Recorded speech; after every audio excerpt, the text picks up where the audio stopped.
So for those excited for the Apple Watch Series 9, don't be, because we have yet more confirmation. It's going to be yet another iterative update you should probably skip, so let's delve into it. Today's report comes from Weibo source Instant Digital, and they tell us that apart from the new SoC inside that we've heard about, there is literally nothing else new here with this watch. So if you were hoping Apple would surprise us and sneak in a new feature, that's not really happening, people, so stop hoping for that to be the case. Now, they do tell us the chip inside is going to have updated cores, and that basically corroborates with what we've heard recently from others, since this actually is going to be the first truly brand new chip for the watch since the Series 6. Because yes, you may not be aware of this, but Apple's low-key been scamming everyone. They've literally just been reusing the same chip for the last 3 years, and while they call today's chip the S8, it's actually on par with the S7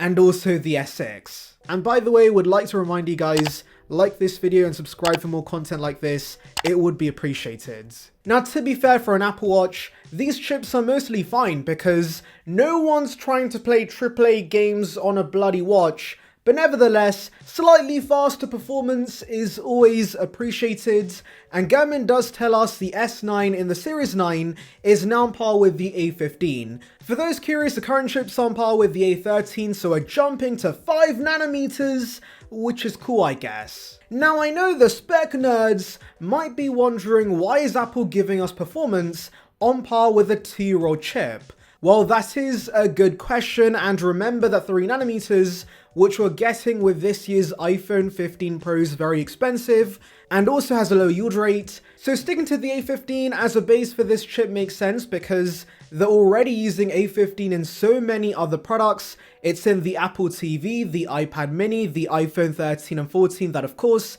Apple will continue selling, and so chucking more versions of this chip into yet another product is gonna be cheaper for Apple in the long run. And let's be honest, that's all Timothy realistically cares about. He wants to maximize those juicy profits, and so yeah, this rumor does make sense. Also, let's be honest, you're not gonna see much of a difference between a 3 nanometer and 5 nanometer chip in a watch. You can't even benchmark an Apple Watch, so there's no numbers you can flex from it being 3 nanometers, and so Apple ultimately is making the right choice. I'll be honest though, the only potential upgrade I actually care about with this chip is efficiency, because it's fair to say many have wanted battery upgrades with the Apple Watch, and while we got that with the Ultra, not everyone has $800 lying around, and so it would be nice if the regular watches could get some sort of upgrade in this department, since they've been stuck at just 18 hours of endurance since the first generation model that launched all the way back in 2014. Now, a chip upgrade at most could give us 1 more hour of endurance, but please Apple, just squeeze in a thicker battery inside. That would be greatly appreciated. Now, on the whole, will this chip upgrade change lives? No, not really. In fact, I'm sure most probably won't care about this.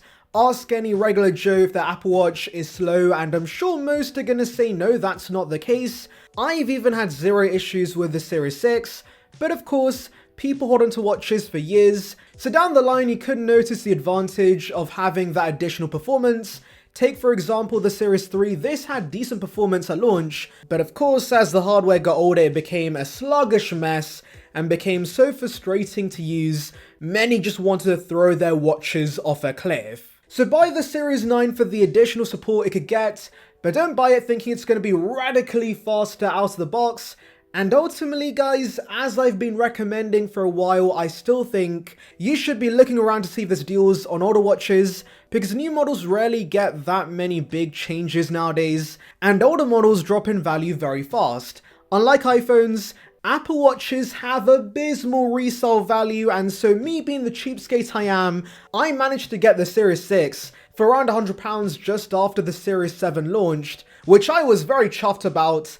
And so for those who don't care about flexing on your friends that you have the brand spanking new model, you should definitely consider getting an older watch for much less. Actually, if you do care about flexing on your friends, you could just fool them and get yourself a Series 7 or 8. It's gonna look identical to the Series 9, so top tip for you guys, get the Series 7 or 8, spend less, and then flex on your friends and tell them it's a Series 9, they're gonna believe you. Of course though, if you do absolutely prioritize support over everything, then you have no choice but to get the Series 9 because of the S9, but considering Apple still supports the Series 4 from 2018, I don't think we'll have to worry about support for older watches anytime soon. I'm definitely not upgrading anytime soon. I'm gonna keep my Series 6 for as long as I can, and I'm expecting 3 or 4 more years of support. Now interestingly, this new source says nothing regarding the pink we heard about from my boy Shrimp Apple Pro. Now I still think this will pan out because, let's be honest, if Apple does not give this a new color, how are you going to tell this apart from a Series 8? Surely people want to flex their new watch, so I'm 99.9% sure they're going to give us some sort of new color, and of course, if we get a bright pink like the rumors are pointing towards, I would actually be down for that. I'm always down for more fun colors. And well, that's about it for the exterior changes. It's going to be the same 41 and 45mm sizes, and the rest of the colors are going to be identical to the Series 8. So as a recap, that's Midnight, Starlight, Silver, and Product Red.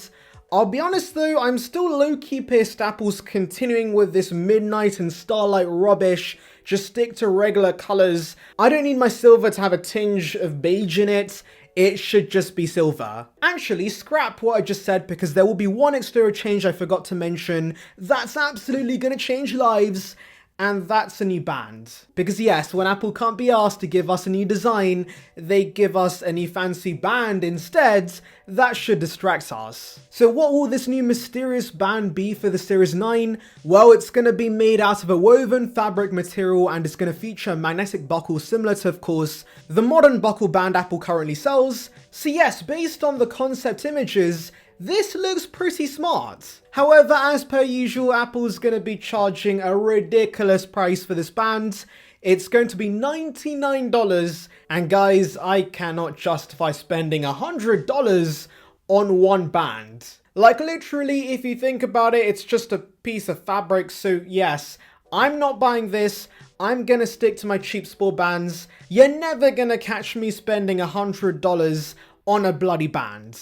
Anyways, there's also going to be a new smaller box because Apple now wants to save money on the packaging as well. So overall, everything we keep hearing about the Series 9 just re-emphasizes how boring this refresh is gonna be. And I don't want to catch any of you guys buying this because I will go Hulk mode, save your cash guys, get an older watch for less. You're going to get 99% of the same experience with a Series 7 or 8. It's literally the same watch if you think about it. Now there is one more tiny tidbit I want to mention, which is the fact Apple is now making fast charging standard on all third-party Apple Watch accessories.